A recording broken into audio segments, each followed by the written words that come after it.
Is it true that on birth control, you would be more attracted to a feminine-looking man? Women de-emphasize the priority that they place on masculine-type cues in male faces, voices, and behaviors. Have you heard of this? Women saying to you, Sarah, oh my gosh, I got off the pill and I'm not even in love with my husband. I'm not attracted to my husband. I know several people who've gone through divorces for this very reason.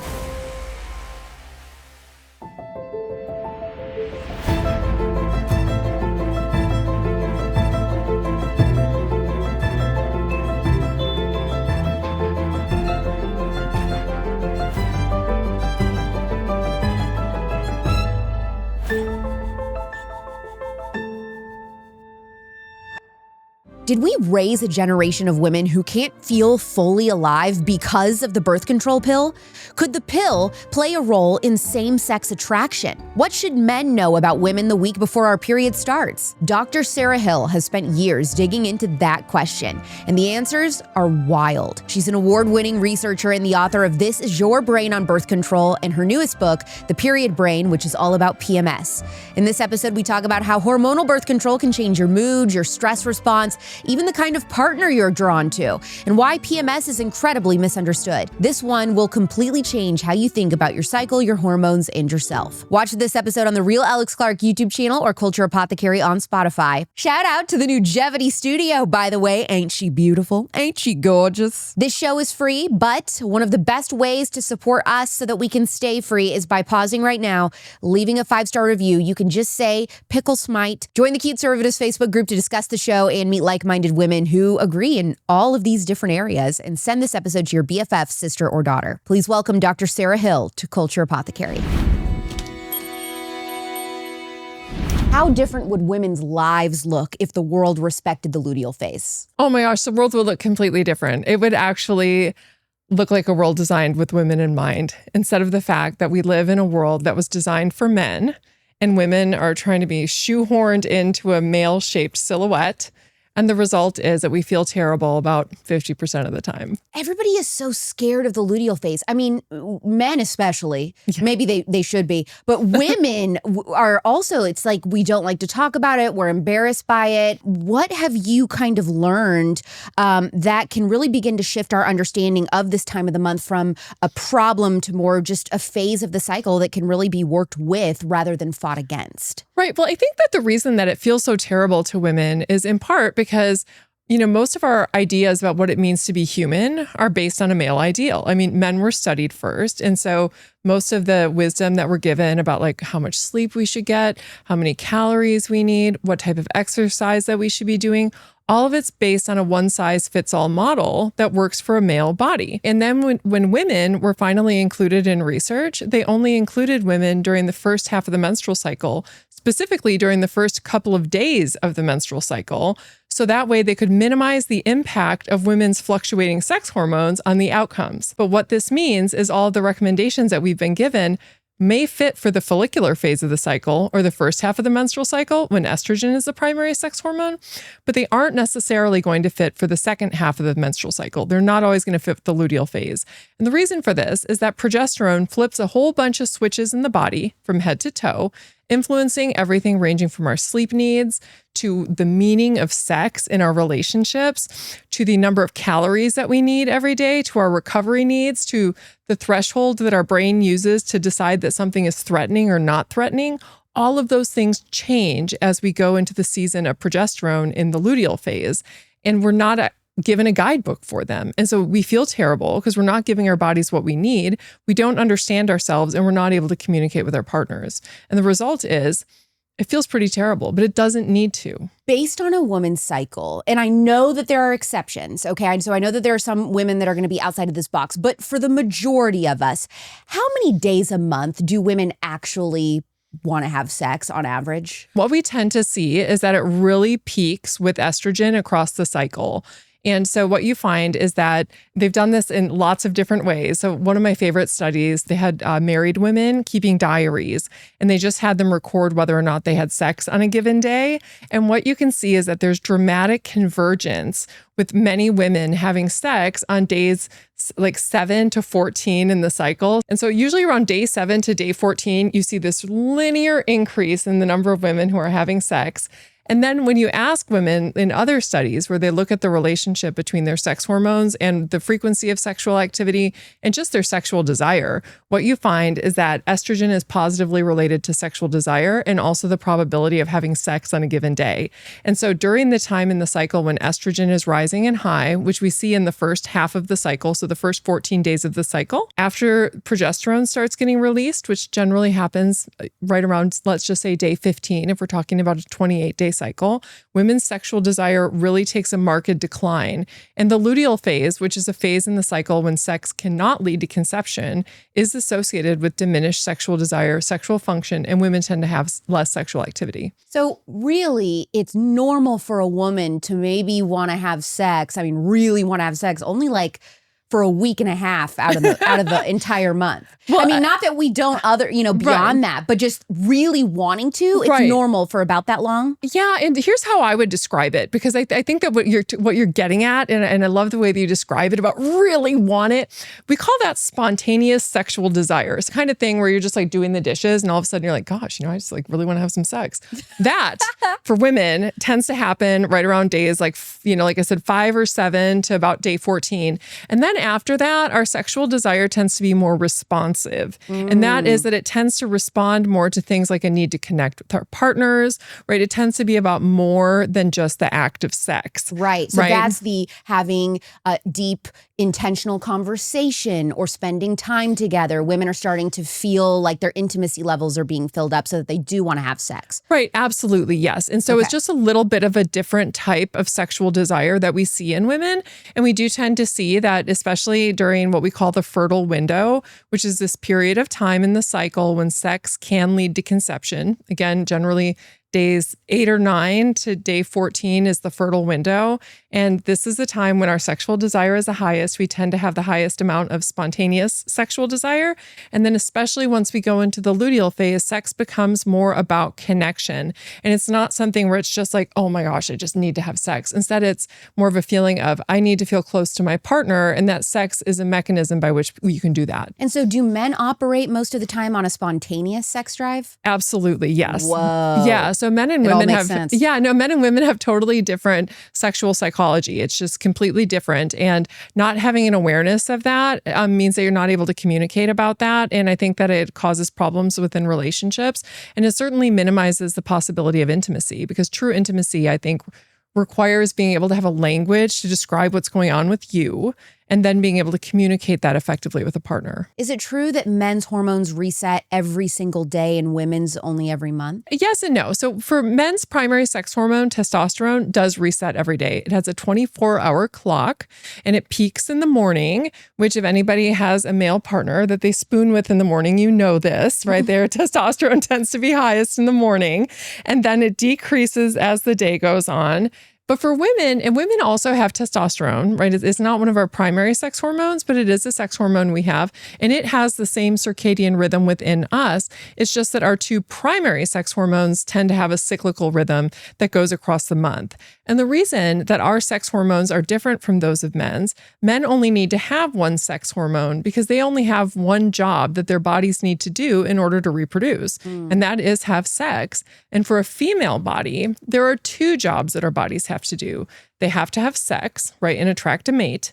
And that is the domain of our primary sex hormone estrogen, which is our primary sex hormone during days 1 to 14 of our cycle as we're building up to ovulation and then on the day of ovulation itself. And then we also have to be able to allow for implantation and pregnancy to take place.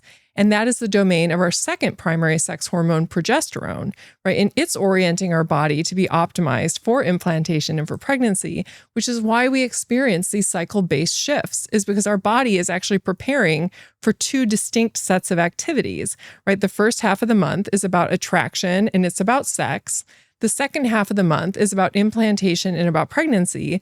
And what this means is that the cells of the body from head to toe, including those in the brain, are going to reorganize themselves to be optimized for those two different states, right? And this means that our bodies need different things during the first half of the month compared to the second half of the month. How much of the PMS struggle for women is a result of our environment? You know, our work schedules, our social expectations, even our relationships, compared to the actual hormonal changes that occur in the body? Like, is it just our hormones or is it our environment? Yes.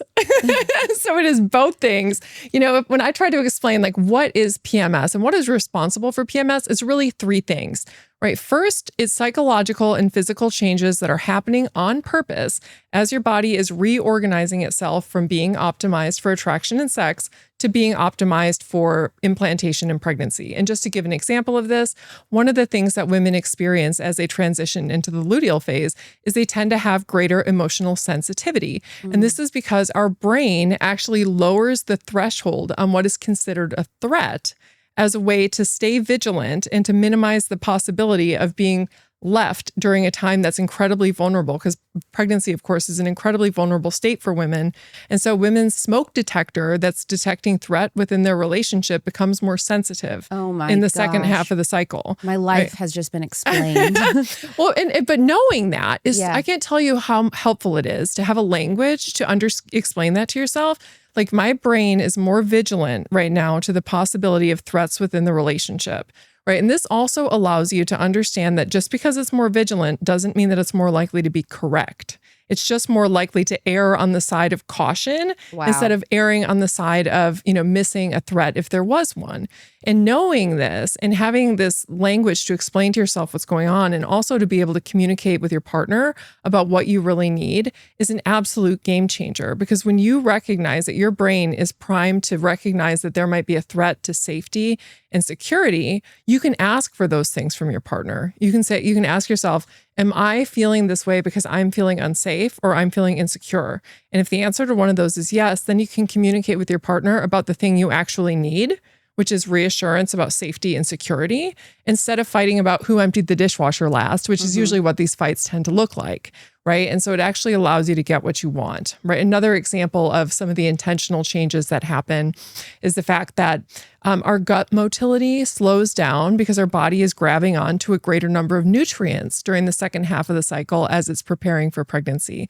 And this can feel like constipation, or if you're somebody who has IBS, it can worsen symptoms. And so there are some experiences that happen as a part of what the body is doing on purpose. So that's part of what we consider PMS. Another part of what we consider PMS is the result of the fact that most of us aren't told that our cycles matter for anything other than pregnancy. Right. Yeah. Right. And so what happens is we're given one size fits all guidelines for what our bodies need that end up having the result of making our bodies rebel. And I'll give you an example of this. I'm willing to bet that nobody's told you that your energy burn, so your calorie needs, increase by about 7 to 11% in the second half of the cycle, right? That means that if you eat 2,000 calories a day, you need, just for baseline, to maintain your weight and maintain your energy level, you need an additional 140 to 200 calories a day in the second half of the cycle compared to the first, right? Most women are not told that. I'm guessing you weren't told that. No. And instead, you were probably given one size fits all nutritional guidelines that say, eat this number of calories every day. So what's going to happen when you're eating the number of calories that you were told to eat and it's not enough and it's not what your body needs? You're going to get food cravings. You're going to be tired and you're going to be grumpy, right? And part of the things that we tend to consider PMS are the result of our body being tired, grumpy, and having food cravings because we're not actually giving our body what it needs during this time because women aren't actually told what their bodies need in the luteal phase. And the third thing is what you were talking about. Our environment currently, you know, there's so many things, you know, it's like in some ways we're living in a really great time. In other ways, we're living in a really terrible time for our hormones. And a lot of the things that we do, I mean, just in terms of our exposure to endocrine disruptors, our lack of social connectedness, so not having social relationships to help buffer stress, chronic stress, too many long hours at our jobs, having our circadian rhythms messed up by the fact that we're exposed to blue light at night by looking at phone screens.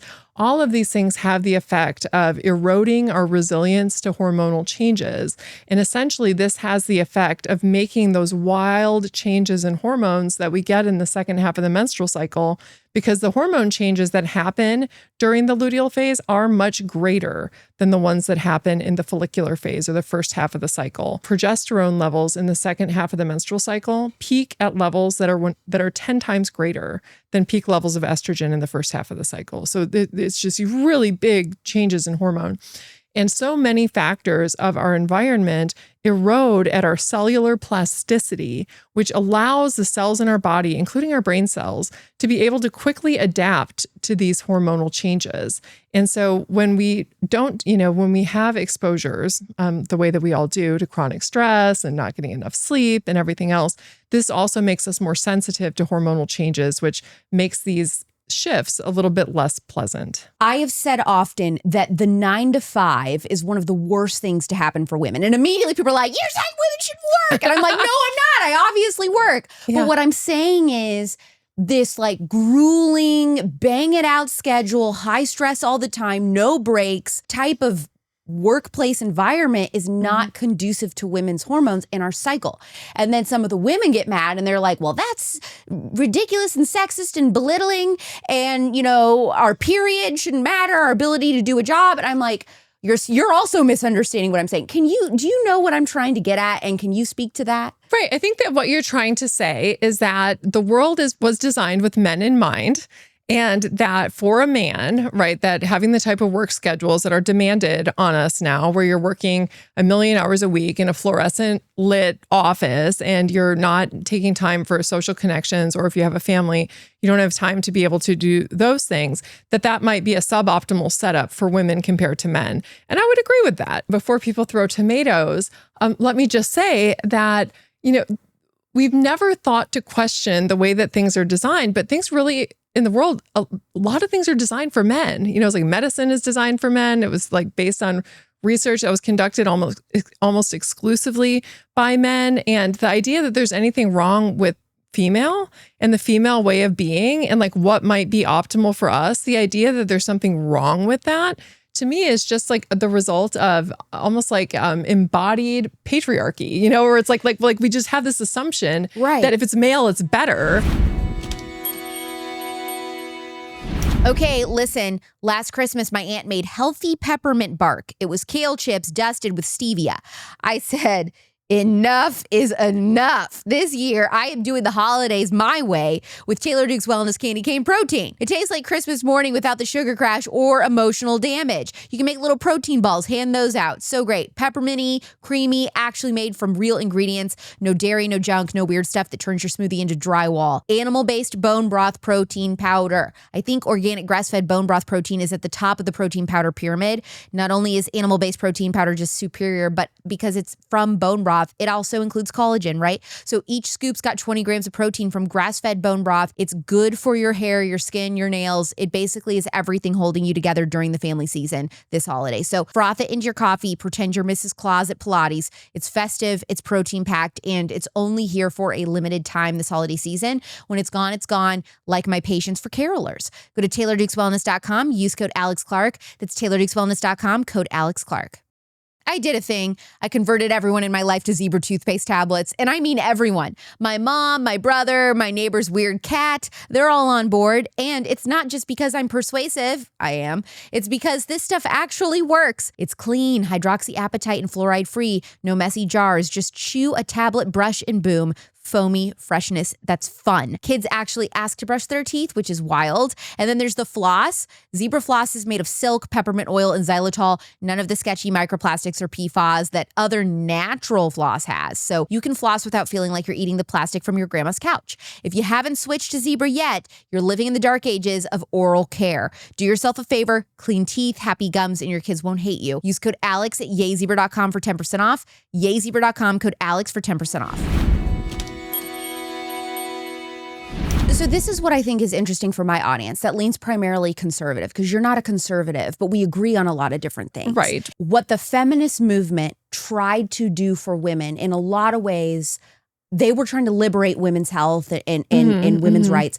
And I see it as like, I feel like we took so many steps backwards. I understand the mission, what they were trying to do. And then I see things like the push for hormonal birth control and that, well, we need to be equal to men in all these ways. Right. And a lot of that is at the expense of our physical health. Just because we are different than men. Yeah. And so when people are like, yes, in worthiness, we are equal to men, but like the way that we work, the way we need to show up in the world, I just think women need different things.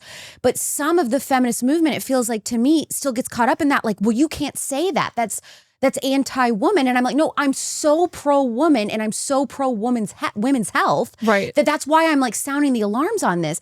And I always bring up, it wasn't people like me who were sounding the alarms on birth control originally. It was very, very feminist, liberal women who were like, hey, what's going on here? Like, you don't have a birth control insert in here. We're not being disclosed any of the side effects or the risks. It wasn't conservative Christian women.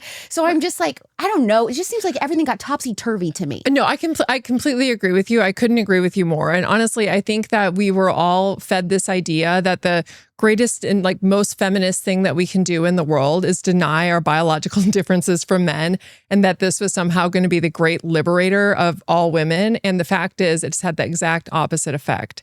And just to give you an example of this, I mean, the whole reason that women feel terrible in the second half of the menstrual cycle in the first place is because we aren't acknowledging that matters, right? Like, we've been trying to downplay that hormones matter and that hormonal changes matter. We've been essentially fed this bill of goods that says, denying sex is somehow going to be better for women, but it's been terrible for women. And like, you see this played out in research all the time. For a really long time, men were the only ones who were studied in medical research. And the reason that researchers were able to get away with doing that was the assumption that women are just smaller versions of men.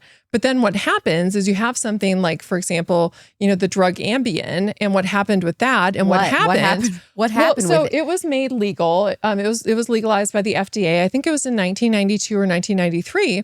And what happened soon after it was released on the open market is doctors' offices were getting flooded with calls from women who were having extreme drowsiness. Some women were falling asleep while driving, and so getting into car accidents. And they finally went and actually studied it in women, because of course it was primarily studied in men. They go and they study it in women, and what do they find? Women metabolize the drug significantly more slowly than men. And so women 2 hours after taking the drug have twice as much of it in their system as a male body does, because men metabolize the drug differently. Men and women are different. We can't just study something in men, apply it to women, make the dose a little bit smaller because women are smaller, and then expect it to work the same way. It doesn't work that way. And because of that, what we see is that 8 out of 10 new prescription drugs are pulled from the first year on a market because of, and this regularly happens, because of unanticipated side effects in women. 80%. Right. And this is because women aren't being studied in equal numbers.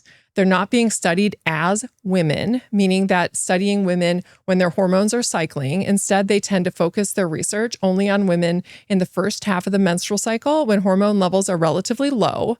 But what this means is that we don't actually know how a woman responds to a drug when her hormone levels are high, which is what women's hormones are about 85% of the time. Denying sex and denying the importance of biological sex is not good for anyone, but it's especially dangerous for women. It hurts us medically. It hurts us in terms of science. It hurts us legally. Yeah. So just, if you've heard about the reasonable person standard, there's a lot of places that have this as a standard for making a judgment about whether something is considered, for example, sexual harassment or sexual assault. Would a reasonable person consider this to be an act of violence or an act that is threatening? A lot of times this can hurt women, because if you have a jury filled with reasonable men and women tend to be different. There are sex differences that have been replicated in research several times, showing that men and women have very different beliefs about what is considered threatening when it comes to behaviors.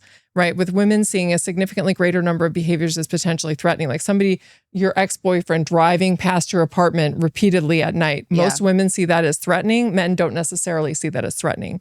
And so if you have a jury filled with reasonable men and they're applying the reasonable person standard to determine whether or not a behavior is stalking, that means that a woman is less likely to be able to get protection against something that's potentially threatening, right? And so this idea that we can just assume that men and women are the same and that we can just ignore sex differences isn't good for anyone, particularly bad for women. And you talked about in your first book, Your Brain on Birth Control, how there was a study done where women would go up to men and offer sex, yes, right? Like as a stranger, like yes, it was like, hey, would you like to go on a date?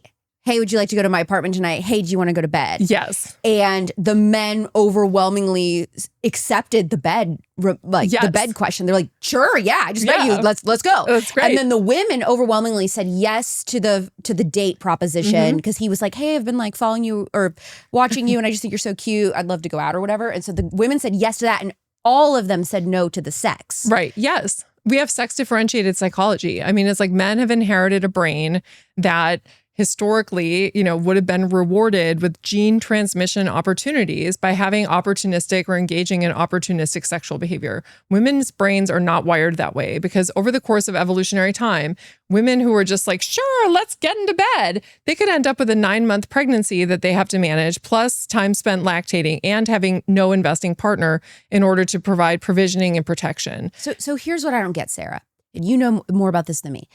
If we know that biologically, that that's how women behave and how we treat sex, why was the pill marketed to us under this guise of you are going to be able to have free sex like men, like you've always wanted to, and then you guys will be equal? Was that really the motive for birth control? Was there a different motive for birth control, do you think? I think that, especially if you look at the history of birth control, I do think that it was essentially trying to allow sex. And I have to try to remember the story about it, but I do believe it was actually created by a Catholic monk. And they were essentially it was somebody, a Catholic person, and then and another doctor, and then Margaret Sanger. Yeah. And so they were essentially trying to allow women to better space the timing of their children in a way that would be natural. And that's why he created this pill, was he was hoping that it would be a form of contraception that was accepted by the church. But then ultimately the church said no. And so then it kind of got thrown out the window. And apparently he was pretty sad about the whole thing because he spent his career building this thing, hoping that it would be acceptable to the church. And then it was not. There's a lot to say about the benefits of being able to plan when you're having children, right? I think that we can agree that the decision of, I want to get an advanced degree and I am in a relationship or I am married and I want to be a physician, I want to be a doctor, being able to plan that I'm going to enter into this incredibly laborious educational regimen and I can be certain that I'm not going to have a baby during that time and just have it totally sideline what I'm doing. There's huge benefit to that. And I think that one of the benefits that we've seen with hormonal birth control, because it is so effective, has been that it has allowed women to sort of put a stake in the ground and say, I'm going to achieve this. And what we see is that it has allowed women to achieve more than ever before in history, just simply because they're able to plan. And I think for a really long time, because pregnancy, prevention isn't as sure as it is with something like hormonal birth control, like if you're using condoms or any other type of a method, the failure rate is higher. It adds a little bit more unpredictability into the model. And I do think it makes it harder for women to make long-term goals because they can't feel certain about the fact that they're not going to end up getting benched because of an unexpected pregnancy.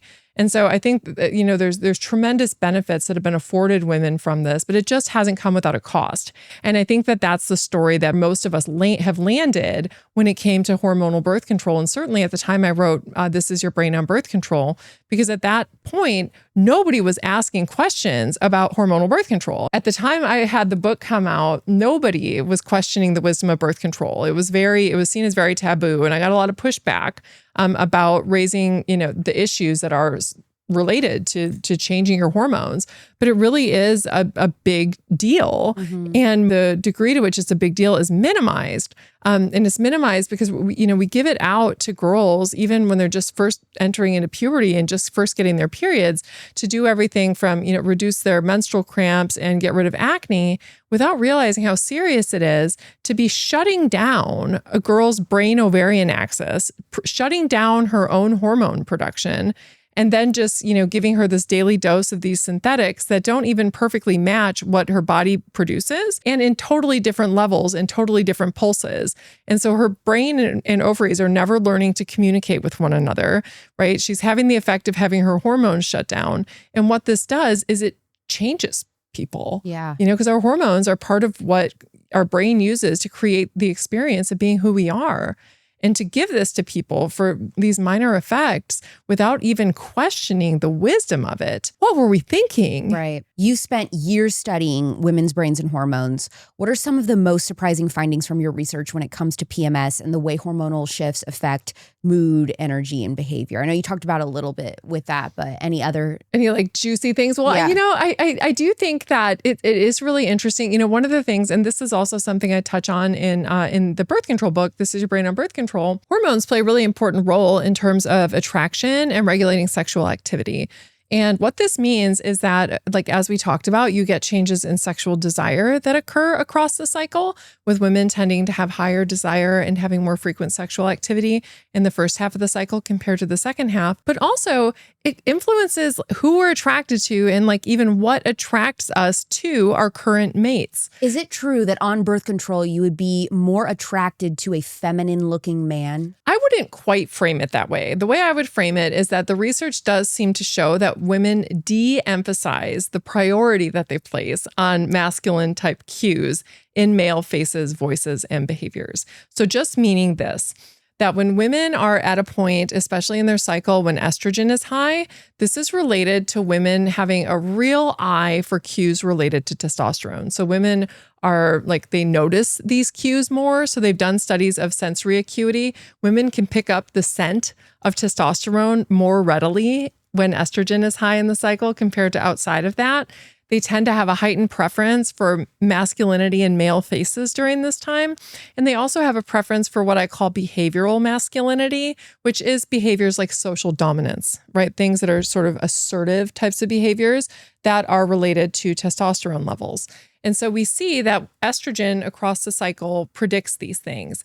And so when you have women who are on hormonal birth control, and estrogen levels are kept really low, it kind of taps the brakes on these preferences. And it makes women's preferences look a little more the way that women's preferences look in the luteal phase of the cycle. Because what we tend to find is that when women are in the second phase of the menstrual cycle, when progesterone is the primary hormone, women shift their attention away from these cues related to sexiness and shift them more toward cues related to investment. So is this somebody who, like, for example, has a good job?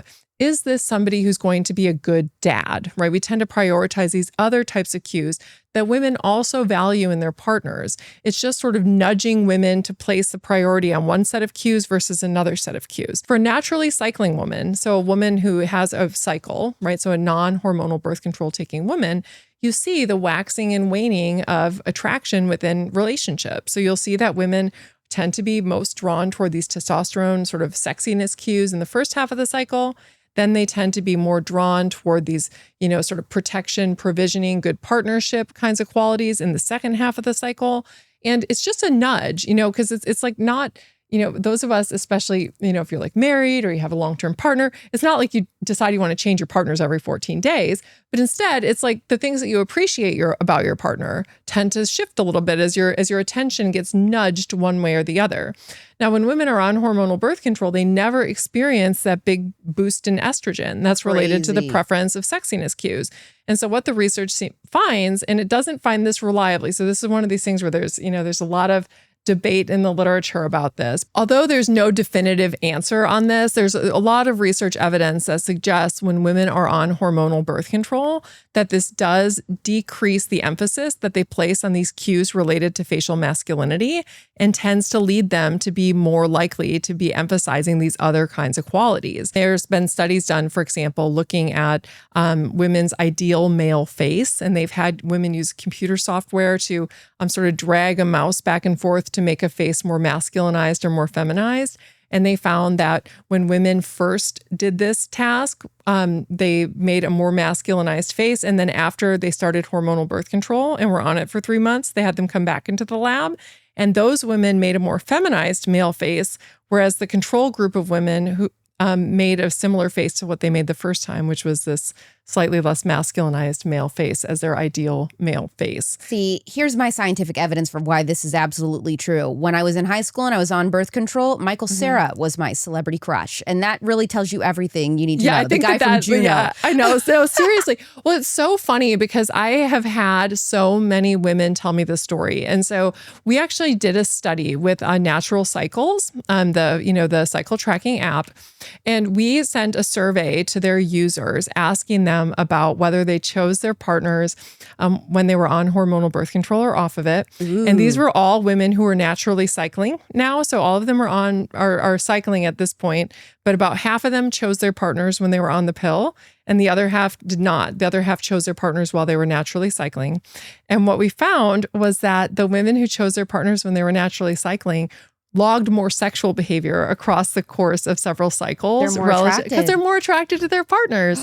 Yeah, and we also asked them questions about, whether or not they felt like their experiences with hormonal birth control, increased, decreased, or led to no changes in attraction. And what we found is that some women who chose their partners when they were on the pill, when they went off of it, they felt more attracted to their partners. And this is something that happens sometimes, because sometimes women just so happen to choose a partner that's really sexy, right? And then all of a sudden they go off of the pill, the blinders are off, and they're like, yes, you. Have you heard of this? Women saying to you, Sarah, oh my gosh, I got off the pill and I am like, I'm not even in love with my husband. I'm not attracted to my husband. Yes, no. And I know several people who've gone through divorces for this very reason. And it's really sad. I mean, it's really sad that this is something that can happen and that people don't ever talk about it. And the reason that it's so hard to talk about is because, in the eyes of science, right, because this isn't the majority story, right? So like most women do not go off of hormonal birth control and get a divorce, right? The majority of what happens, and we did a study where we actually looked at what happens to what proportion of women if they choose their partners on the pill and then they go off of it. And what we found is there's 3 pots of women, right? You get about 30% who say that they're more attracted to their partner now than ever before. You've got about 40% of women who say, I don't really notice any difference at all. Like I don't feel less attracted to my partner. And then you've got another 30% who say, I'm less attracted to my partner now. The story of science is one where we are oftentimes slaves to the mean, meaning we're slaves to the average. And so if something doesn't influence the average, the average effect that you have from the pill, that they're like, never mind, it doesn't happen, right? And the average effect for going off the pill, when you counterbalance the fact that some women become more attracted to their partners and some become less, and then there's a lot who are sort of in the middle, it looks like there's no difference. Right. But for those 30% of women who chose their partners and now they're no longer attracted to them, it is a big deal. And that is like, I guess, worst case scenario. That is. That is. And there's a best case scenario, right? There's the best case scenario and then there's the worst case scenario. All of this is information women should have, and it's not like to scare women away from the pill and say, okay, well, just so you know, if you go on this, you're not going to be attracted to your partner and you're probably going to get a divorce. Because I don't think that that's true. Instead, it's like, hey, just so you know, here are some of the possible outcomes that you have to look forward to if you go on hormonal birth control right now. It's giving informed consent. Here's the possibilities. May not happen, but you should know that there's a possibility. Exactly. Because then you know what to look out for. Yeah. Right. And like, for example, if you are on it and you're choosing a mate and you don't need to be, just go off it for a little while. If I was out looking for a romantic partner, I didn't need to be on the pill, I wouldn't be on it, knowing this. But then it just allows people to actually make the decisions themselves, based on what's important. My friend's teenage daughter was getting ready for a school dance, full glam and glitter to sway from her crush 10 feet apart. And she somehow branded her neck with a curling iron. Ow, we've all been there. Looks like she got in a fight with a panini press and lost. I'm sorry for making fun. She's crying. Mom's panicking. Dad's Googling. I told her, look, this is no big deal. This is going to heal in record time. Just get some active skin repair. This stuff is a miracle in a bottle. It's made with hypochlorous acid, a natural molecule that your immune system already makes. So when you spray it on the skin, it cleanses, it reduces inflammation, it soothes irritation, and helps the skin heal fast. You can use it for literally everything. Burns, cuts, rashes, sunburns, bug bites, acne, eczema, poobaloo, you name it. Totally non-toxic and medical grade, safe for everyone, from the kid who fried her neck before the dance to your grandpa who still thinks Wonder Bread is bread, or your pet. Over 500,000 people swear by it because it works. Go to ActiveSkinRepair.com, use code Alex for 20% off. That's ActiveSkinRepair.com, code Alex for 20% off. Put it in your purse, your diaper bag, your glove compartment. Do not go without it. You ever stay at a friend's house and realize they have prison sheets? I'm talking sandpaper. You roll over and you think, did I just exfoliate? That was me last month at my buddy's. I left there with a rash and emotional trauma, emotional damage. I came home, I crawled into my Cozy Earth sheets, viscose from bamboo, temperature regulating, silky smooth, and it was like diving into witness protection for your body. Safe, cool, no judgment, just pure comfort. Cozy Earth has figured it out. These sheets actually help you sleep cooler, several degrees, they say, and they're so soft, it's like sleeping inside a lie that you want to believe. This is the kind of comfort money should buy. And listen, if you're skeptical, fine. Get a 100-night sleep trial, 10-year warranty, try them through the worst heat of the summer. Stop pretending you like crisp sheets. That just means rough. Get cozy, get sane. Go to CozyEarth.com, use code Alex for 40% off. CozyEarth.com, code Alex for 40% off. What would you tell men if you could only tell them one thing about women on the week before their period? Besides, I'm sorry. That works. I mean, no, honestly, I want to tell them two things. So the two things I want to say is, one is that it does change your threshold for detecting a threat. Right. And so just to understand that safety and security are going to be primary concerns of your partners during this time. Right. And if you notice that your partner is acting off, right, in a way that because of something that happened, to be able to communicate with your partner about that and say, are you feeling unsafe? Are you feeling insecure? Because a lot of times when women are feeling upset about something in the relationship, particularly in the second half of the menstrual cycle, ultimately it boils down to those two issues: safety, security. So knowing what question to ask and then being able to address it, I think will lead to better resolution within the relationship. So that's the first thing. The second thing I would tell men is that sexual desire is cyclical. I can't tell you the number of men that I've gotten emails from, just even when my first book came out, which just spent, I don't know, maybe a page and a half talking about women's sexual desire and how it changes across the cycle. And I've gotten these emails from men saying, oh my goodness, thank you. Like, I thought that we had a problem in our relationship, or I thought my partner wasn't attracted to me. And it's because we have these, one size fits all ideas about what human sexuality looks like that are based on men. And the fact is, women are cyclical. And when men know that, it takes so much pressure off them, because a lot of them, if they're feeling a lack of sexual affection from their partner, they think that there's something wrong with them, right? So they feel like their partner might not be attracted to them, or they think there might be something wrong with the relationship. You also get this problem with women who aren't told about this, and they are experiencing a low libido in the second half of the cycle. And they think that there's something wrong with them or something wrong with the relationship. And I can't tell you how much pressure it takes off the relationship to understand the cyclicity of desire and to be able to communicate about it, because it really does allow people to stop being defensive within their relationship. Because anytime that you have what feels like a potential issue when it comes to sex, it's a very vulnerable issue for people. So we should have these slight changes throughout the month.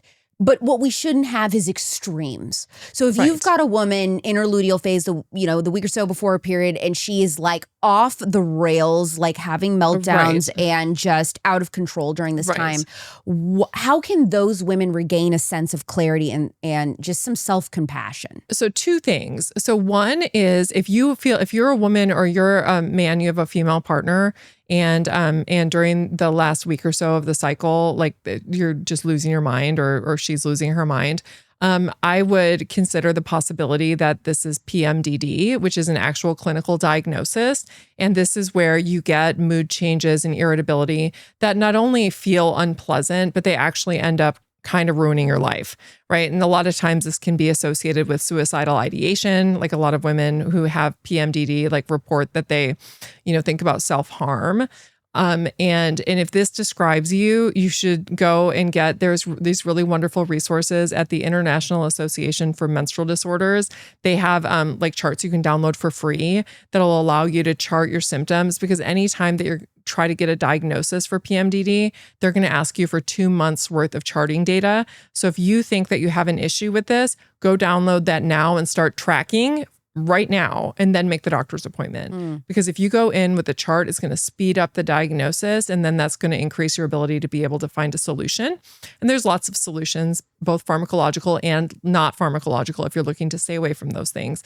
But if you are somebody who, can get kind of gnarly PMS, but you don't think it's PMDD, it's not disrupting your life, but it just makes you feel not great, I would recommend taking some of the steps that I talk about in the book about ways that you can increase your resilience to hormonal changes. Because a lot of us, especially in Western societies, where we have these incredibly stressful jobs, we don't get regular exposure to sunlight, where we don't invest in building community around us, all of these things that help to minimize inflammatory activity in the body and help to promote cellular plasticity and allow us to move between the cycles without experiencing terrible psychological turbulence.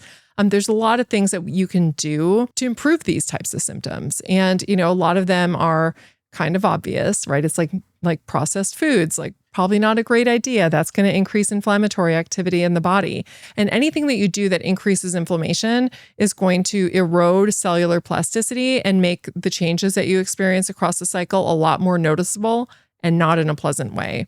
So taking some of the steps I talk about in the book about ways to increase your plasticity and your resilience to hormonal changes will take what for some women can feel like driving up, a mountainside and then driving off a cliff, and just make it feel more like coasting along a hill. Because as our hormones change, we do change, and you're going to feel that, but it doesn't need to feel terrible. And also one thing too that I think is important, and I know that people, especially moms, are going to say, well, this isn't realistic at this time of my life, and that's okay. Ideally, and maybe these are times that your partner can step in and kind of alleviate you for a minute, but certain points of our cycle, we need more sleep than others. Yes, 100%. So like when I'm the week before my period, I notice myself, I am getting tired earlier. Like I could literally go to bed for the night at 8:30 and then sleep till 7. And I need that. And then at other phases of my cycle, I could go to bed at 10 and wake up at 5 and feel great. It just totally depends. Overall, women need more sleep than men to be able to function correctly, but especially at different points of our cycle. Oh, yes. No, 100%. Our body is working harder. I mean, our body temperature increases by almost a full degree. Our calorie burn increases. Our respiration rate increases. So our heart is going faster. We're breathing more deeply. Our bodies are working harder during this time, and we do need more sleep. It's like there's so many things that our bodies are doing as we transition in this second half of the menstrual cycle that we just don't pay any attention to. And the result is that we feel terrible, and including the lack of extra sleep. And I think that your idea is a really good one, because I about talking to your partner and seeing whether or not, if you're married or you have a partner and you've got kids and everything else, see if you can swap, right? Like where you go to bed early on this week or that week, and then you'll take the extra childcare during the times when you have more energy and your sleep needs aren't as great. Because I think that being able to build into our lives, time to take care of ourselves the way that our bodies need to be taken care of can be incredibly helpful. And it can do a lot more than people think that it will, because it seems like, oh, more sleep like that. Okay, sure. Yeah, that's really going to do it. But it really does. It makes a big difference. So PMS is not inevitable. No. You're going to feel different in the second 2 weeks of the cycle than the first 2 weeks of the cycle, because you've got two different hormones who do two totally different jobs in the body. right? So you're going to feel a little bit different, but it can feel more like day and later that day instead of like day and night, you know? And that means you're healthy and that things are working the way they're supposed to. Exactly. Yes. And if you're feeling not the way that you want to feel, like I say, I really recommend taking some of the steps that I talk about in the book to try to increase your resilience to hormonal changes, because it really does make a big difference. And I even give, some examples of things that you can do if you feel like your whole life is upside down and that you know that you're not taking good care of your body and that your body is not in good physical health. Just some really easy first steps that you can take to try to improve your resilience to hormonal changes, including even just, instead of having your morning coffee inside, take it outside where you can get morning sunlight in your eyes to help decrease melatonin production, wake you up, and it will also help set your circadian clock. And our cycles and our hormones are set based on our circadian rhythm. It's all about the circadian rhythm, you guys. We've talked about this. Yeah, no, it is. It is. And so even just the small step of taking your morning coffee routine outside, that is like a really powerful first step in starting to move toward a lifestyle that helps to support your resilience to hormonal changes. Why don't diet and fitness plans ever mention that women's brains and hormones literally change every month? Because almost all of the research is conducted on men. And so like when you look at kinesiology and nutrition, the fields studied primarily, like if you look at the preclinical research, which studies, animal models first, it's done on males and overrectomized females. So females whose ovaries are taken out so they can't produce hormones. And then in human subjects, it's studied on men or women in the very early days of their menstrual cycle, never accounting for the fact that our hormones cycle and that our needs are going to change. And so all that, these people who give us these recommendations have ever been taught is what's desirable and what's best for men. And so it's only recently that we've started to see a shift with some people starting to put together programs that are optimized for different phases of the cycle, including the AF28, which we've spent some time talking about off camera. The founders of ED Magazine launched 28, and they're good friends of mine in the show, and they know Sarah, and they're friends of Sarah.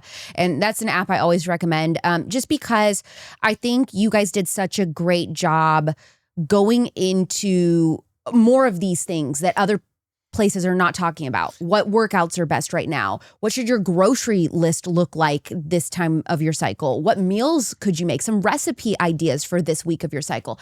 It's so, it touches all of the bases, and it's also just beautifully done. It's so pretty. Yeah. It's so pretty. And like the food is good. Like that's the other thing is it's not just like, okay, some salmon and some salt and some broccoli. And you're like, I don't want to eat this. Yeah. But it's like these really beautiful recipes made by these nutritionists who just do a really fantastic job. Just the aesthetic of it is gorgeous. And it's just a really nice app. And the best part is like based in science. Right. Because I do think that there's a lot out there and like you'll hear some kind of woo-woo things about, what works and doesn't work depending on cycle phase. And some of it is grounded in science. So I'm not throwing shade.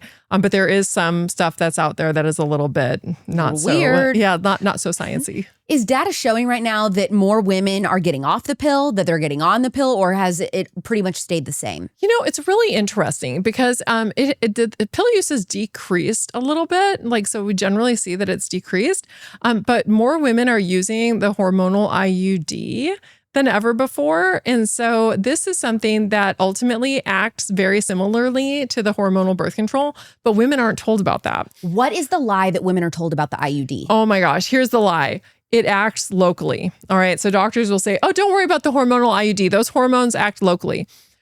You heard it here first. There's no such thing as a locally acting hormone. All right. Hormones, when they get in the body, they travel in the bloodstream and they go everywhere that blood goes. And the last I checked, that's everywhere in the body, right? And that means that when you have hormones in the hormonal IUD, it goes everywhere, including your brain. And this is the reason that when women start the hormonal IUD, most of them don't ovulate. Ovulation starts in the brain. And the only reason that the brain would not be telling the ovaries to ovulate is because it's getting some of the progestin, that synthetic progesterone that's in the IUD, and it's being picked up by the receptors in the brain. And so there's no way it acts locally because there's no such thing as a locally acting hormone.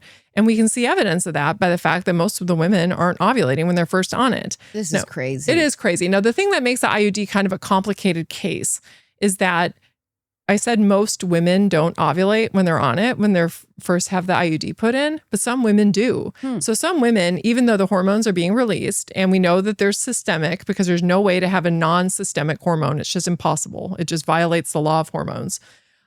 For whatever reason, their brain is like, that's fine. I'm going to go ahead and ovulate anyway.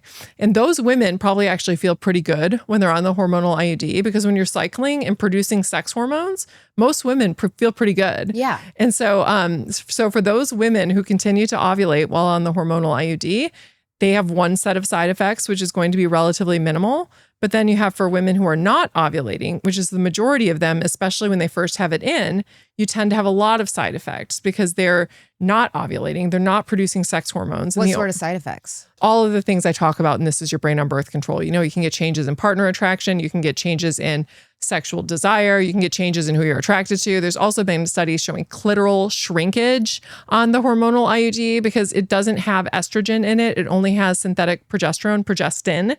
And you're not producing any estrogen because you're not ovulating. And so when your estrogen starts to shrink up, so too does the clitoris. Holy crap. I know. It's like, no, you don't it's like people don't talk about this stuff, but it's like, it happens. One question I get all the time is, what about the copper IUD? Is that somehow better if I am wanting to be on birth control, but I'm weary of hormonal birth control? Is copper IUD better somehow? Yeah. So I think it is. And I'm going to have a big, huge asterisk after that. Okay. So I think it is because it doesn't affect your hormones. Right? You still ovulate. So when women are on the copper IUD, they do ovulate.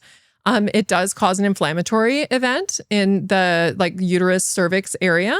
And for women who are sensitive to inflammation, like inflammatory factors, it can lead even that to mental health related side effects, which sounds crazy. The idea that you take in this thing that doesn't release hormones and that it can cause mental health issues. And many doctors aren't aware of this. And so they'll tell you that you're crazy if you're having mental health side effects from the copper IUD, but they are possible. They're just rare. Other thing I don't like about the copper IUD is that it hurts. I mean, it's really painful for girls when they get this put in, and you get worse menstrual cramping initially and for a pretty long time. And so I don't love it for that reason, because it's not very pleasant for women. And there have been some reports of copper toxicity, although I'll say that the science on that isn't great. Like, most of the science supports the idea that for most women, it does not cause copper toxicity, but that doesn't mean it doesn't happen for some women. Like, as I noted earlier, one of the issues that we have in science is that we are slaves to the mean. Right. And so if something doesn't happen on average, we just say, oh no, that doesn't happen. But sometimes it does happen, right? Yeah. It's just that for some people, it causes problems, and other people it doesn't, and you're not seeing mean differences. And so I do believe the women who say that they've experienced this, because some women will say, I got, severe, really high levels of copper, and it created all of these side effects. And I don't deny those. I don't think that those women are making that up. I think that can happen. It's just science doesn't have a whole lot to say about it just yet. This is a basic question, but so many women are too embarrassed to ask it. How do you track your cycle? If you just want to do a simple cycle tracking, easiest way to do it. And this is really the sort of starting point for any type of cycle tracking that you might do. The first day of your cycle is the day you start your period. So that's day one. And that's easy for all of us to identify, right? We all know when our period starts. And then it's just a matter of, if all you're doing is counting your cycle and seeing how many days it is, you just wait until you get another period, and then you know how long your cycle is, right? You're like, okay, I had 28 days between the time I started my first period and the time I started my second period. There's 28 days. If you actually want to track it and try to figure out what phase of the menstrual cycle you're in, and whether or not pregnancy is possible from sex, that's when you're going to want to do something like I use the Oura ring, but you can use any other type of a tracking device. And this is sort of next step. So the next step would be if you take something like this, or you just take your daily temperature. If you write down your temperature every day, what you'll notice is that right prior to ovulation, you get a tiny dip in temperature. It's usually 0.01 or 0.1 degrees. It's very small. You get a little bit of a decrease in temperature. And then as soon as progesterone starts getting released and you enter into the luteal phase, you get a body temperature increase, and it increases by almost a full degree. And so it's very noticeable. And so if you look at, because like I said, I use the Oura ring, so it's really easy for me, where it'll show the line where my average temperature is. And then it's below the line is where I am when I'm in the follicular phase. And after I ovulate, it's all above the line. And so that's really easy for me to see where I am in the cycle. If you use a tracking app, like something like 28 Wellness, their tracking app, or you use something like Flow, or use something like Natural Cycles, they will also take that information in and be able to provide you with information about when you're in the fertile window. And the fertile window is when sex can lead to conception. And this is something that occurs usually about 5 days prior to ovulation. And so for most women, if you have like a 28-day cycle, which is a textbook menstrual cycle, ovulation generally happens around day 14, so about 2 weeks in. And so it would be that 5 days prior. So like day 9 through day 14 would be the days where sex could lead to conception. If you want to go another step further, you can get into full-on fertility awareness. And this is where women will do things like track their body temperature. They'll also track their cervical position, which is something that you can feel by just getting really comfortable with yourself and putting your fingers in your vagina and tapping on your cervix, because normally it feels, it's like high and tight. And that generally means you're outside of your fertile window. And when you're in your fertile window, it drops a little bit lower and it gets soft. And you also get the appearance of what they call fertile mucus, which feels like it's like egg whites instead of being like either creamy, which is generally like luteal phase types of cervical mucus, or just sort of watery, which is early follicular phase types of cervical mucus. So, you can go all the way from one side where you're just counting, right? Yep. So first day, all the way down to sticking your hands up your vagina.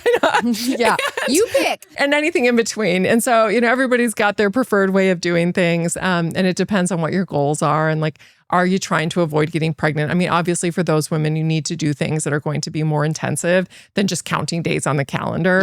Yeah. But for many women who aren't using it as a means of fertility regulation, I find that just even using the Oura ring is like just really helpful because I know exactly what's happening. Yeah. And you can wear, because I know my audience is gonna be like, what about EMFs? You can wear the Oura ring on airplane mode. So it'll collect your data all day long, even on airplane mode. You don't have to worry about any Bluetooth, nothing. At the end of the day, you can just turn your Bluetooth on for a second. It'll sync all your data to your app. You can read what happened during the day, turn it back on airplane mode to go to bed. It is so easy. It is so easy. Yeah. Yes. And if you want to get another like really like something like Mirror Fertility Monitor, that allows you to actually look at your hormone levels every day. Oh, cool. And it's very cool. And you can do it at home. And it plots it in an app in like this really nice, beautiful way. And so this is something, especially for women who are either trying to conceive or trying not to conceive, this is a really good way to be able to actually see what's happening hormonally. Are doctors gaslighting women when they tell them that the hormonal birth control does not cause them to gain weight? Yes and no. But mostly yes. So my answer is yes and no, but mostly yes. So here's the deal. The party line, based on the majority of research, says, oh no, hormonal birth control does not, cause weight gain. Like the fine print on that answer is, well, it's different depending on which type of hormonal birth control you're on, and it differs depending on the woman. Okay. And so here's what the other research finds. Some forms of hormonal birth control, especially progestin-only products, so like the birth control shot is the worst offender, but also the progestin-only pill, which is the one that's now available over the counter, these tend to have a greater risk of weight gain than do the combined oral contraceptive pills, which are the general, birth control pills in the market. The one that has the worst effects with weight gain is the hormonal birth control shot, the one that they're now also finding is linked with these brain tumors. Oh, so my it's got, gosh. So yeah, no, it's like not a good side effect profile on that one. I would not recommend that one to anyone, honestly. Like, and I don't tend to hate on most forms of, I'm always like, whatever you want to do, except that one is just like, I wouldn't go on it. The other thing is there is research, because after, women have been saying forever, I gained weight on the birth control pill, and their doctor's like, no. Some researchers went and reanalyzed data from some of these studies that found no differences in, weight gain, depending on whether you were put on birth control or not, because even doing this experimentally. And then they divided the data depending on women's starting body weight. And what they found was that for some women, it actually does lead to weight gain. It's just that for other women, it leads to weight loss. And the effect is it looks like nothing happens. Oh. And so what the research finds is that if you start out with a low body weight, not meaning lower than what's healthy, just on average, have lower body weight, like you would be lower, I would be lower, right? We're just people who on average have lower body weight. Women who have lower body weight tend to gain weight when they go on hormonal birth control. And women who start out with a heavier body weight, they tend to lose weight when they go on hormonal birth control. And so there's been some reanalysis of the data. And so there is not a clear answer. Like there's no like one size fits all answer. Like don't go on birth control, it's going to make you gain weight. But instead, it may contribute to weight gain, just depending potentially on your starting body weight. All right, listen, my buddy calls me the other day and says, I'm booking a flight to Turkey for hair surgery. I'm like, why are you throwing your life savings at a scalpel when the solution has been hanging over your head for 10 minutes a day? Get a Joovv. That's Joovv, red light therapy. I use it daily, 10 minutes, morning, evening, boom. Healthy cells, helps with hair loss, better energy, faster recovery, skin looks better. It's clinically proven, medical grade, independently tested, not some crap you find on TikTok with a stick-on light. Real science. Your cells are literally the foundation of your life. Treat them like it. Joovv is the real deal. Safe, effective, all the right wavelengths. It'll help your body, your muscles, your skin, and yes, even your hair without flying halfway across the planet for a surgery that you may not actually need. 10 minutes. Done. Relax. Feel like a human again. Skip the turkey nonsense. Get Joovv. Joovv. Go to joovv.com/Alex. That's joovv.com/Alex. My code is already applied at checkout. Thank me later when your hair, your energy, and your sanity are all intact. Okay, I'm in a bathroom stall mid-crisis, realizing I'm out of tampons. So I do what any sane girl would do. I knock on the stall next to me and I whisper, hey, do you have a tampon I can borrow? And this voice goes, I think you got the wrong stall. A guy. And that is when it hit me. We can't even count on the ladies' room being just for women anymore, right? Which is exactly why I love Garnu. They're not just about tampons, they're about keeping womanhood ours. Garnu makes 100% organic cotton tampons, no chemicals, no chlorine, no heavy metals, no fragrances, no glyphosate, just clean, certified cotton. The applicators are made from sugarcane, and they've got you covered from light to super plus. Best part, you're never gonna have that mid-crisis panic again. Garnu delivers automatically every month, no emergency runs, no awkward stall moments, no surprises. And when you buy from Garnu, you're doing more than managing your period. You're supporting women and girls around the world, helping those at risk of sexual exploitation through health education and entrepreneurship. Join the Girls Only Club today for 15% off your first one-time or subscription order with code ALEX. That's 15% off with code ALEX at garnu.com, GARNUU.com, because only girls get their period and only girls should have to deal with it. When it comes to anxiety and depression, what is happening to your brain on birth control? Well, with that, there's a lot of different research lines that are converging onto what that answer is. And the one that's most well studied is changes in GABAergic activity, which is a terrible sounding word. But GABA is your brain's primary inhibitory neurotransmitter system. When you have GABA activity in the brain, it slows the brain down and calms you down. And so just to give you examples of things that make GABA get released in your brain, meditating, sitting by a fireplace in your favorite sweatpants, drinking a glass of wine, right? Alcohol actually stimulates your GABA receptors. And that calm feeling that many people get where it feels like everything's kind of relaxing, that's GABA activity right there in your brain. One of the most potent activators of GABA receptors in our brain is a metabolic byproduct of the sex hormone progesterone. Right. And progesterone, of course, gets released by a woman when she's cycling in the luteal phase of the cycle, which is why oftentimes during the last 2 weeks of the menstrual cycle, women tend to feel a little bit sleepier and less motivated and less energetic, is in part because this metabolite of progesterone called allopregnanolone, it stimulates GABA receptors, slows the brain down, and makes women feel a little bit more flatlined. Even though GABA is something that slows the brain down, which might sound like it's something that's like bad, is actually really good in helping maintain and stabilize mood. And what happens with hormonal birth control is these synthetic forms of progesterone that are in hormonal birth control, progestins, they're not made out of progesterone, and they're not biologically identical to progesterone. Most of them are synthesized out of testosterone. And so when they get metabolized in the body, they don't release allopregnanolone. So there's no calming activity of the brain that women's brains are historically used to getting. And this may be potentially contributing to some of the mental health related side effects that we see with hormonal birth control. And there are mental health side effects with hormonal birth control. When you use hormonal birth control, it is related to a heightened risk of developing depression and developing anxiety relative to what is observed in women who are naturally cycling. And now there's new research that suggests that when you give women hormonal birth control before their brains are done developing, so when you give it to teenagers, that it may have lasting impact on their probability of developing major depressive disorder throughout their lifetime, even after they go off of it. Oh my gosh. I know. And is anybody communicating this to women or girls? No, it's really crazy. And then these girls, these young girls, are being put on hormonal birth control for things like acne or cramps, with nobody communicating to them that, okay, now this might be your solution for acne and for cramps, but just so you know, there's a probability, this is going to increase your risk of developing depression throughout your lifetime. I think most people would try to figure out a different solution. Of course. But this isn't being communicated. And to me, I think it's criminal. Almost nobody is looking at this as a research topic. I've only seen a handful of studies that have actually asked the question, what happens to a developing brain when you shut down the ovaries and give it hormonal birth control?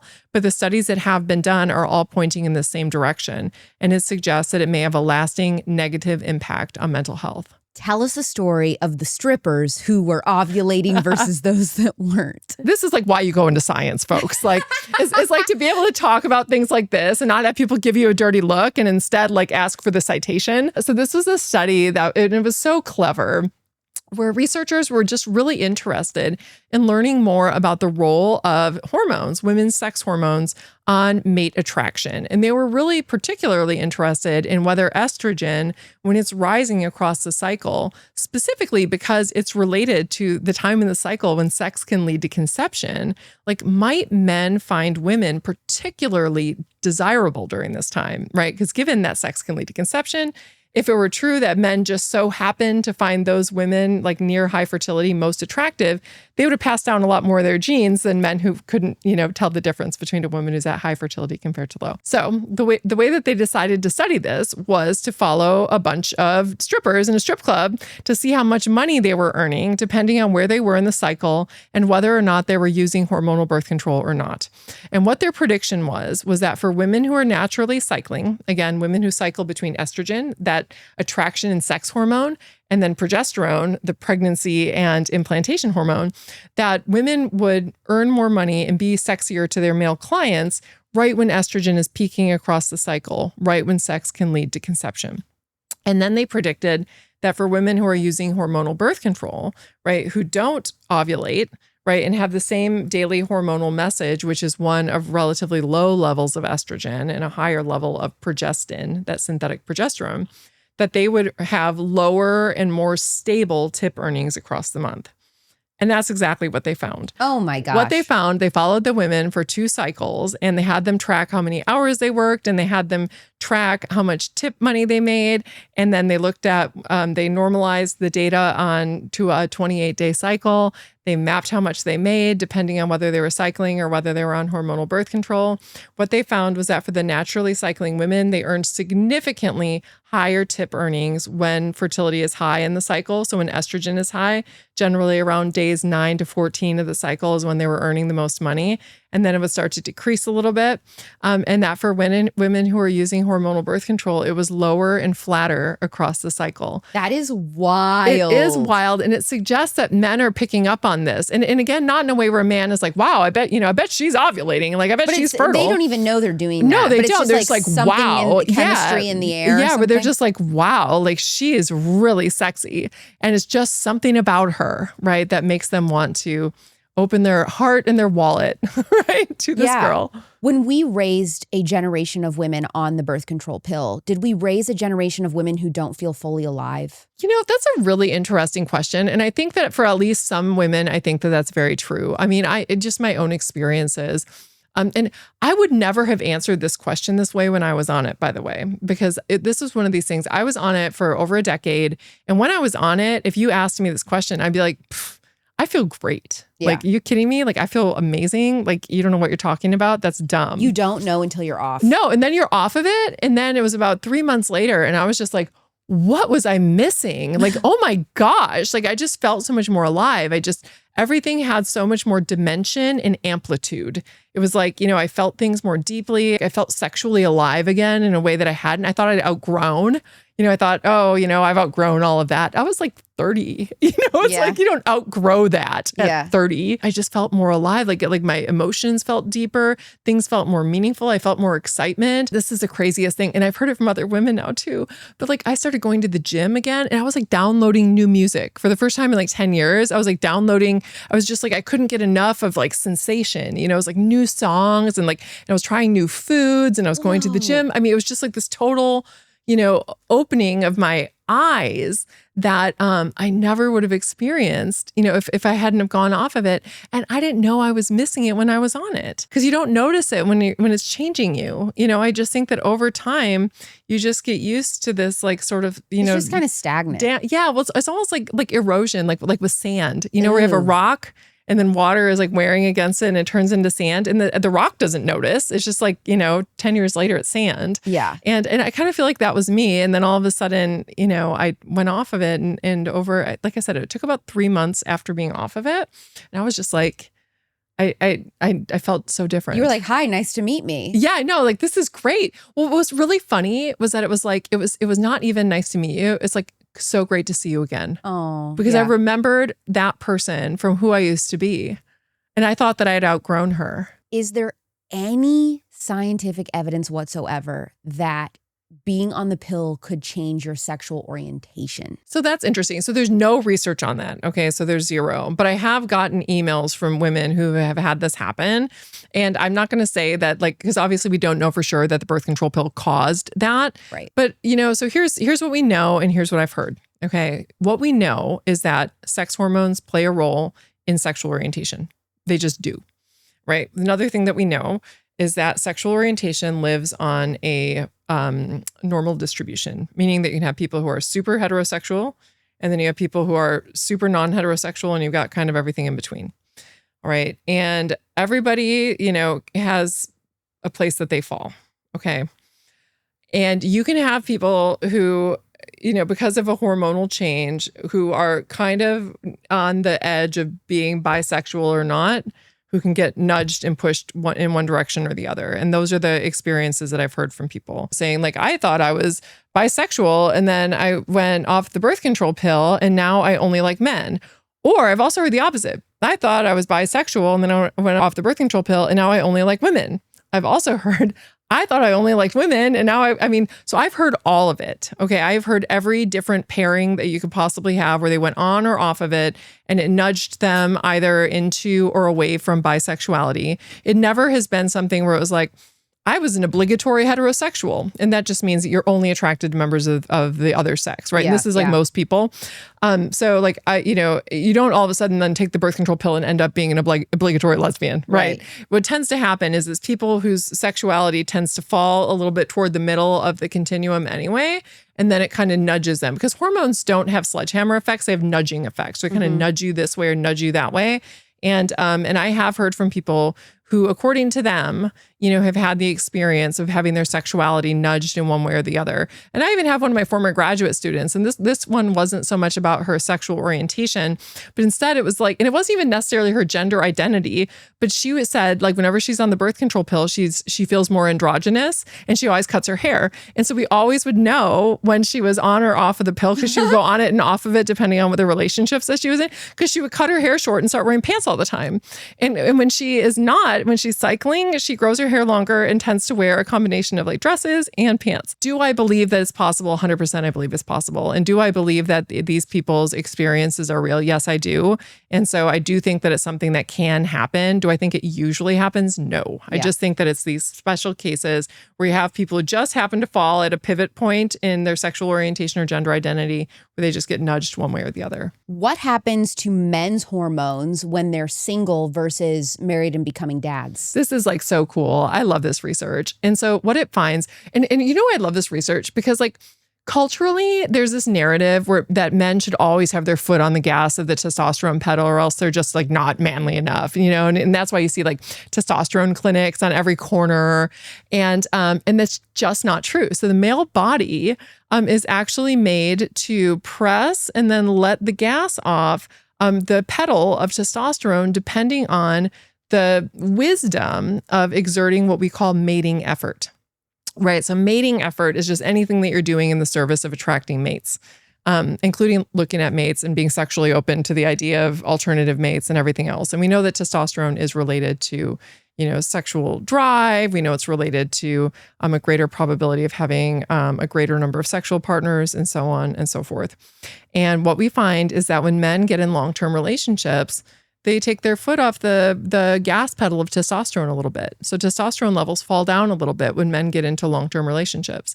And then when men have children, they let off the gas a little bit further and men's testosterone levels decrease even further.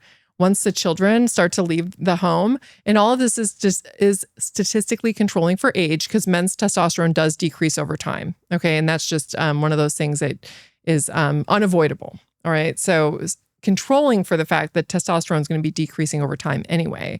When men's children leave the home, their testosterone will go up a little bit. If men get divorced, their testosterone will go up again.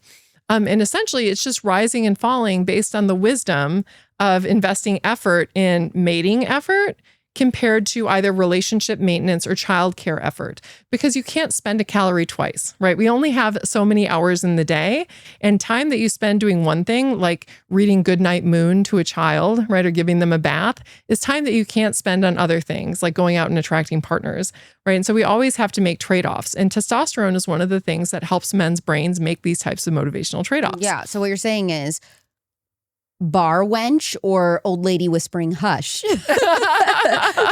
What will it be? It's so cool though, because it's like men's hormones affect men, women's hormones affect women, and there's nothing dangerous about these ideas. This is like the brilliant design of the human body, is that our brains listen to our hormones, and our hormones are orienting us toward different goal states. And again, with women with estrogen, it's attraction and sex. And then with progesterone, it's implantation and pregnancy. And for men, when testosterone is high, it's more about mating effort. When testosterone is lowered, it's more about parenting effort and relationship maintenance effort.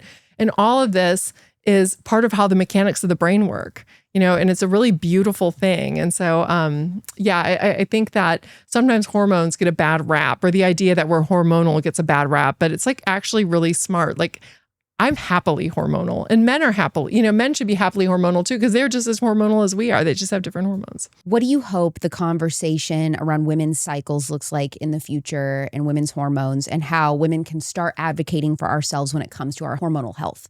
I mean, I think that just understanding the way that cycles work is like incredibly important, and understanding that we have two hormones instead of one, and that the way that our bodies are going to orient themselves and the way our brains are going to orient themselves are going to be influenced by our changing sex hormones. Ideally, one, just having the conversations with our daughters and with our friends and with other people, and just having this be something that is just an open part of a discussion where everybody knows how it works. I think is a really good step. But like, to me, understanding all of this, what makes that so powerful is that moving forward, my hope is that we're going to be able to give women guidance about what their bodies actually need when it comes to sleep, nutrition, connection within their relationships, medical care that is tailored to their hormones. Because the fact is, when you have something like estrogen and progesterone and they flip all these switches in the body, that means that the way that you metabolize drugs and the way that you experience symptoms of chronic disease and everything are going to shift across the cycle. And there's evidence that suggests that it does. Like, so for example, women who have asthma, women who have ADHD, women who have major depressive disorder, a lot of these women experience premenstrual exacerbations, meaning that their symptoms get worse in the second half of the cycle compared to the first. One of the reasons that the symptoms get worse is that they're not getting good symptom control, because the way that their bodies respond to drugs are likely different across the cycle. Knowing what our hormonal changes are doing in our body, being able to tailor nutrition, medical guidance, et cetera, depending on what's happening hormonally, I think that's really going to be the next step in terms of moving women's health forward and just like changing the way that we think about women's bodies. Everyone needs to read Your Brain on Birth Control if you haven't yet, but I know a lot of you have. And then you also have this new book, The Period Brain, The New Science of Why We PMS and How to Fix It.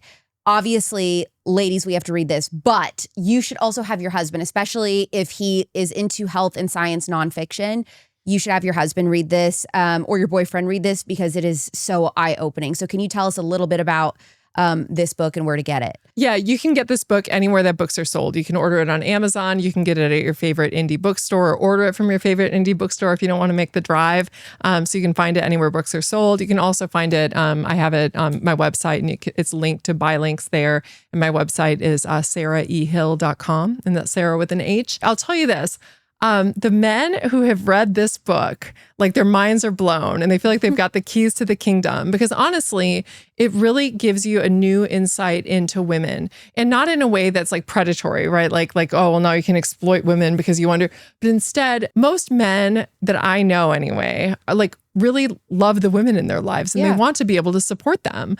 And this is an opportunity to start conversations, to really deepen the intimacy of the relationship. It talks about everything ranging from sex and the way that sexual desire changes, mood and the way that changes, things like sleep needs, nutrition, and the way all of that changes. And it really is a good starting point for deepening understanding and intimacy within relationships. If you could offer one remedy to heal a sick culture, it could be physically, emotionally, or spiritually, what would it be? Recognizing our humanity.